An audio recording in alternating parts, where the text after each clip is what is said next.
My big problem with all the clinical models we build now, Bernardo, is that they are not accounting for nonlinearity. If you look at how we diagnose, if we look at how we're treating people, it's all buckets. Here is a major depressive disorder bucket. Here's a generalized anxiety disorder bucket. No transience, no contextuality, no emergence, none whatsoever. And the paper that I did, because I was challenged quite a bit, I accumulated a lot of data from axons of squid neurons all the way to human EEG, that the brain mind have a lot of nonlinear processes in different regimes of functioning in health and pathology. And the statement that, look at the even language we use, major depressive disorder. We pathologize disorder and we think order is health and disorder. Couldn't be further away from the truth, because when I'm talking to you right now, my neocortex is in the gamma rhythm mode, which is a chaotic wave pattern. If you look at the gamma and you have 10 wavelets, you can't predict reliably far into the future. So that's the health. And there's a thing as too much chaos and too little chaos, but seizure is a reduction in chaoticity. Seizure is more order.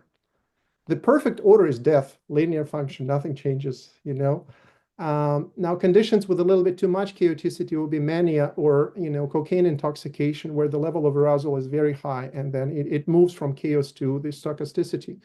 But my big appeal, and I'm not the only one, there's an entire society for chaos theory and psychology and life sciences, but we are in the margins. This is not mainstream. Mainstream is strictly deterministic. And one of our prominent theorists played a part in that. Freud, in the foundation of psychoanalysis, had the principle of psychic determinism. But he's not the only one. The mainstream psychiatry is deterministic. So my appeal was to bring this framework into clinical work. And it's already done in neurology. It's already done in cardiology, pulmonology, but psychiatry and psychology are behind. And it's a very hard message to deliver, and people challenge me on that. The way we do things, the way we formulate cases to diagnose are very deterministic, but that's digestible to an average clinician or most clinicians in the room. We can think that way. If you bring all these Lorentz attractors and other things, then you need a computer or a piece of paper or something to put it down. But I said, we need to have the level of complexity of how we model clinical phenomena match the phenomena we describe. Because we're going at it with linear algebra and basic geometry, while it is indeed nonlinear. But that's the basic appeal, and I have some specific examples there of what could be done, how we could even look at the classification of emotions. There's three major camps of theorists. Ekman, who is perhaps a student of Sylvan Tompkins, going back to Darwin, facial expressions, one set of basic emotions. The camp that we are in is Jaak Panksepp, Mark Solms, which is another set of basic emotions, that's animal affective neuroscience. And the third camp is very unique, is Lisa Feldman Barrett and Joe Ledoux and others who are saying there is no basic emotions. Everything's constructed, everything's individual. But I wanted to bring a fourth flavor, saying that we have the roots of that lung as some basic emotions, but when you look at level 5 or 10, it becomes chaotic. So we can introduce chaoticity in even how we look into what is awe and what is pride and things like that. But maybe I talked too much. That's briefly about the chaoticity. Yeah. If I can make a related comment. Well, I think it's related. Correct me if I'm wrong, Alexey. But it's also based on my own experience with my own psyche, my own psychological problems over the years. And because I have a background in engineering, a metaphor I like about the need for chaoticity in the mind. The engineers would call it noise. You need to inject some entropy, some noise in the mind.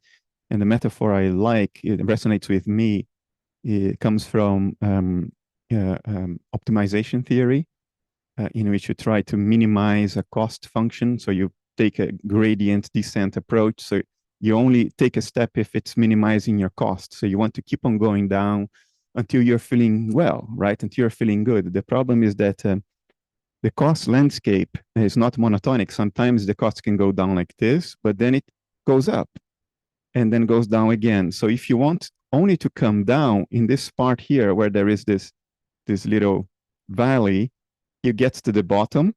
And then to get even further down, you have to go up first, and then you go further down. But you never do that. the language we have technically is you get stuck in a local minimum, and you can't get out of it. And there is a song by U2 in which they discuss this in different languages. You get stuck in a moment, and you have to get out of that. So that you have to dislodge yourself from that local minimum, and the only way to do that is to make things worse first.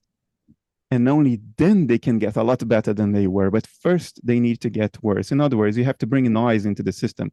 You have to bring some chaos into the system to dislodge you from that local minimum where you're stuck, where you make no progress.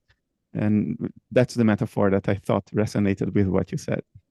It's very beautiful. I'm tempted to send you the paper that we're working on, which is in peer review right now, because you describe exactly the kind of things we talk about there. Yes, the paper is about dissociation as a symptom, different kinds like ketamine-induced or THC, or indeed in dissociative identity disorder, or benign dissociations in meditation and flow states. But we have a chapter there in nonlinear dynamical systems, and it's exactly what you're talking about.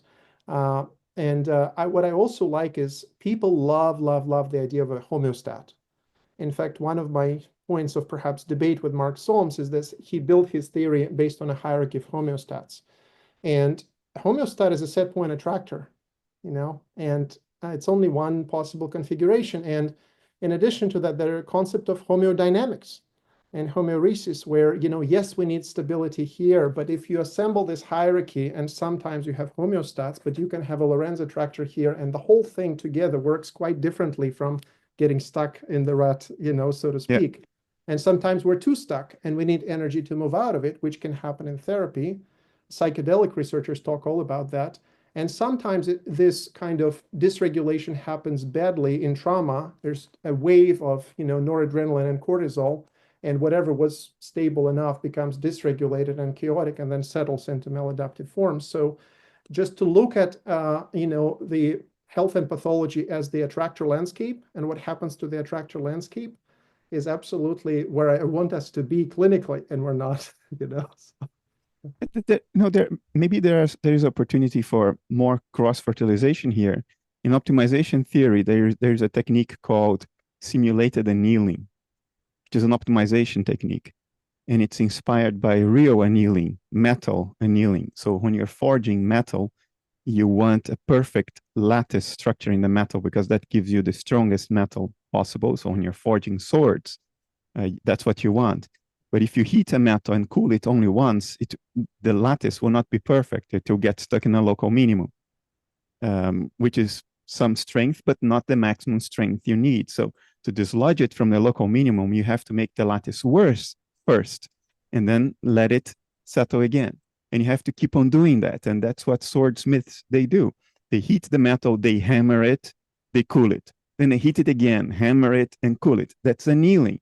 So you're adding noise every time you heat it. You're disrupting the lattice of atoms, metal atoms. And then you hammer it down into another local minimum. You cool it, and then you heat it again. You dislodge it again until you get to the optimal. You may have to do it 30, 40 times. So in optimization theory, we use simulated annealing, which is when we do not know the error landscape or the cost landscape, we do not understand the problem. That's basically what I'm trying to say. When you don't understand the problem, but you still want to optimize the solution, you do simulated annealing. You find an optimization point, you fall into a local minimum, and then you don't stop there. You add noise to the system. You make it boil, you dislodge it, and then hopefully it fall into an even lower local minimum. And then you inject noise again, you disrupt it again. So it's called simulated annealing. And I think the metaphor with mind, at least in my own personal experience, I have gotten stuck in local minimum multiple times in my life. And the only way to get out of it is to make things worse, is to at first, is to inject some noise, is to disrupt the system, to reforge the sword before you cool it off again, right? So I think this is a metaphor that is very applicable. And there is a century of literature on simulated annealing. Alexey, you're muted. Muted. Could I just ask one of you at some point to very briefly, I've got a very novice understanding of chaos based on your short article, Alexei, that chaos isn't the same as randomness. So, like, just a few sentences on that for anyone who's not has no zero familiarity with chaos theory. And then the other term you brought up, attractor basin. Maybe just a couple of sentences on what an attractor basin is. Please forgive me. Yeah. So yes, and it will be very oversimplified definitions, but deterministic system is fully predictable short term and long term, like a car moving on a straight line with fixed velocity. I can tell exactly where it will be an hour from now and exactly where it was an hour before. And in our life, we have systems that are linear, like a watch or a car engine. When something's broken, you disassemble it, find a faulty part, put it back together, and it works. Brain and mind is not like that. We cannot do that. It's not that modular and it's not that disassemblable. Chaotic, random or stochastic systems are completely unpredictable systems, zero predictability. Such as a coin toss, for example, you can have, you really don't know any way, there's no way to know what will be a head or a tail. You can have the probability distribution, but you don't know the outcome. And chaotic systems, they have some short-term predictability. There is equations, but you do not have long-term predictability because they're very sensitive to initial conditions. And a tiny deviation in an initial condition leads to big deviation as the time progresses. The classical example is weather. I'm in Washington, D.C., and if somebody tells you temperature and humidity in DC 2 days from now, 3 days from now, it can be fairly accurate. But a year from now, you can have the best, whatever Zuckerberg is building, the Manhattan size data center with AI is not going to do it. So that's the inherent kind of quality of the chaotic system.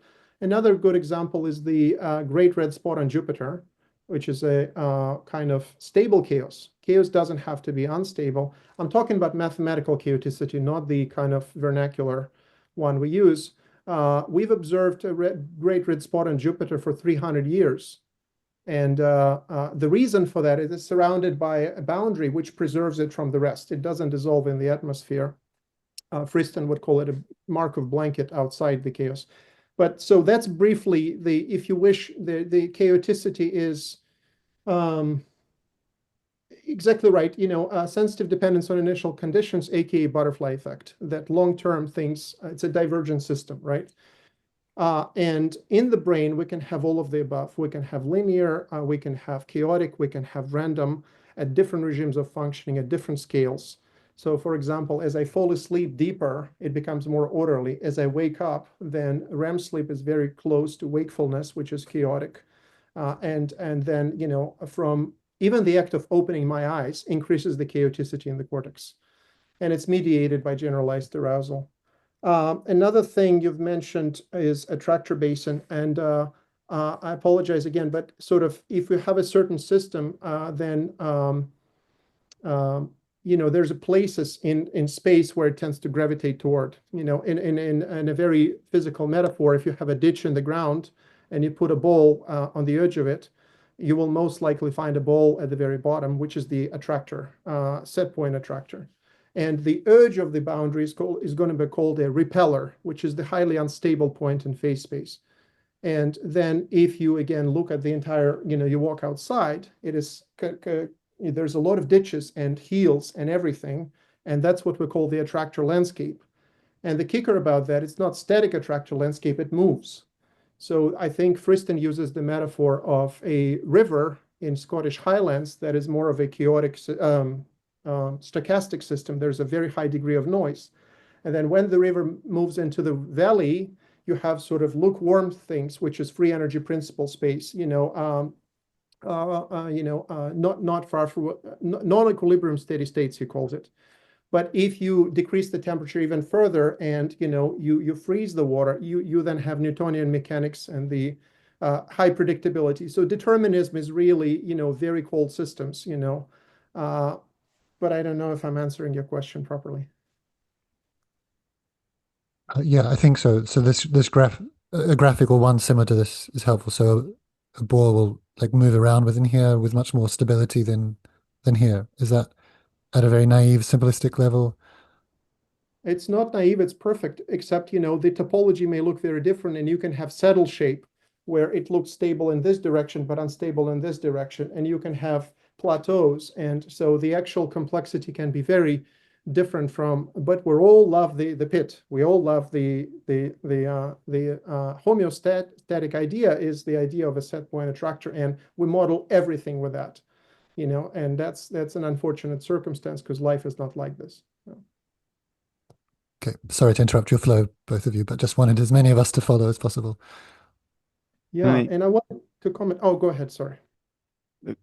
Can I make one of those anal retentive scientist comments, Alexey? It's not nitpicking, but I think there is something that it's valid for people to understand. We use the word attractor metaphorically in chaos theory. There is nothing attracting from the front. It's a deterministic unfolding of the system. The system is being pushed forward, not pulled from the front. And that's where the metaphor of a ball in a basin or in a valley in the Scottish Highlands can be misinterpreted. That's just a metaphor. In the case of a real hilly landscape and a ball, there is actually something attracting the ball down. It's the force of gravity. But in chaos systems, there isn't something already in a predetermined point attracting anything, pulling anything from the front. It's just that the deterministic unfolding of the system, given different initial conditions, within a large range of initial conditions, the system will progress forward into that basin, into that region that we then call an attractor, because it looks like the system has been pulled from the front, but it's not. It's being pushed from behind. There isn't a teleological force that knows in advance the system should come here and I'll pull it in this way. That's not how chaotic systems work. It is a standard deterministic push from the back, but it so happens that if the initial conditions are within a certain fairly large range, the system will unfold in very similar directions, and we tend to end up in the same region. So we say an attractor because it looks like that, but it's still a deterministic unfolding. It's not like there is a diamond pulling your psyche in the direction of this or that. It's still you. Sorry about this, Alexey, because you know this, but people are hearing the word attractor and maybe misinterpreted. I heard your statement about that, and it's interesting that, you know, you had a need to clarify this. But Bernardo, it happens all the time. You know, Michael Levin, God, you know, dogs, and mathematics. People attribute all sorts of things. Yeah. You know, in my field, I hear colleagues talk about entropy a lot, how human being violates the second law of thermodynamics, and we can talk about that, how that statement is problematic. So indeed, it's a mathematical formalism, and that's the beginning and the end of it. We can talk about probability distribution. You said climb the probability gradient or go down in free energy. It is just mathematics, nothing else. I am not talking about the force of magnets sitting out there and attracting everything. I didn't imply that, but if it is perceived as such, then when people metabolize data, people can, you know, draw pictures and connect to things they know. And so, yeah, I mean, there's not much we can do about it. Yeah, so. Sometimes I feel sometimes we are at fault because we use certain words metaphorically without making a disclaimer. Physicists champion this by using the word particle when it's not a particle at all that they mean, but they know that. But how can they expect other people to know that? And when we say attractors in mathematics, it's forgivable that people think that we mean that something is actually attracting from the future. But it's not. It's a metaphor, and as a metaphor, it's extremely powerful and useful. The disclaimer. I felt the disclaimer every now and then is good. to bring it home to clinical world, if I were to talk to you about, let's say I meet a person and, on every session and how they describe their life, I just sense a lot of guilt. They apologize for being 3 minutes late, and they apologize for, paying with a credit card, and they talk about apologizing to their wife and other things. And metaphorically, if you wish, we can talk about in this landscape of their emotions that there is a point where the guilt happens a lot, probabilistically happens a bit. It's a pattern, right? And that has cultural implications. Indeed, Dutch people look at Russia and say, why are you also guilty? And then they talk to a person from China and say, why is shame so prevalent? So there's cultural implications of that. And perhaps then if therapy starts, you can increase the entropy of this distribution, make the ditch a little bit less narrow, and perhaps introduce some flexibility. So here and there, when they do actually cause some harm accidentally, they feel guilty, but it's not a pattern that happens, excessively. And that again is destabilizing the maladaptive attractor landscape as making the ditch a little more shallow. I don't know if that. That makes sense. Absolutely. I wanted to go back to the metaphor you said. You simulated, what was the second word? Annealing?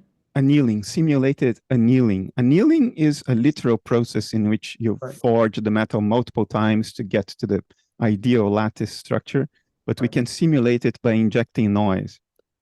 And I just thought it very poetic metaphor. And when you referred to your life like that, I can relate. And I say in my development as a psychologist, I saw many where I'm very sure of this. And then I read a book or I meet Mark Sohm's theories and I'm no longer sure of that. And it disassembles.